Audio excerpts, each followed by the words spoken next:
ఒక చక్కటి ఉదయం రోహన్ అనే బాలుడు తన అమ్మతో కలిసి పార్క్కి వెళ్లాడు. ఆకాశం నీలంగా ఉంది. పార్కు పచ్చని చెట్లతో ఉండి చుట్టూ పిల్లలు ఆటలాడుతూ మధురమైన నవ్వులు చిందిస్తున్నారు. రోహన్ తన అమ్మ చేయి పట్టుకుని నడుస్తూ ప్రకృతి అందాలను ఆస్వాదిస్తున్నాడు. రోహన్ వెళ్లే దారిలో పెద్ద చెట్టు క్రింద ఒక వృద్ధుడు బెంచ్ మీద కూర్చొని ఉన్నాడు.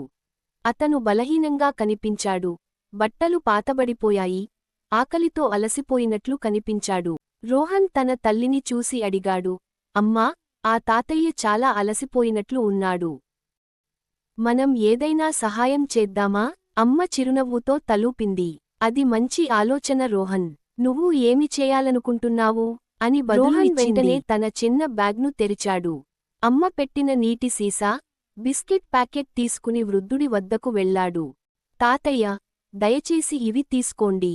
మీరు దాహంగా, ఆకలిగా ఉన్నట్లుగా కనిపిస్తోంది అని అన్నాడు. ఆ వృద్ధుడు కళ్ళు కన్నీటితో నిండుకున్నాయి. చిరునవ్వుతో ఇలా అన్నాడు, నాకు నీలాంటి మంచి మనసున్న పిల్లవాడు కనిపించడం చాలా సంతోషం. నీకు దేవుడు మంచి దీవెనలు ఇవ్వాలి అని అన్నాడు. అతను నీటిని తాగి కొంత బిస్కెట్ తిని తన దప్పికను మరియు ఆకలిని కొంతవరకు తీర్చుకున్నాడు.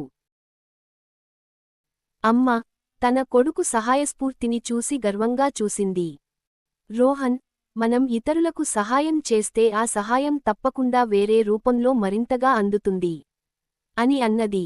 రోహన్ ఆనందంగా తలూపాడు. తాను చేసిన చిన్న సహాయం ఒకరి జీవితంలో వెలుగు నింపిందని తెలుసుకుని మనసు సంతోషంగా నిండిపోయింది.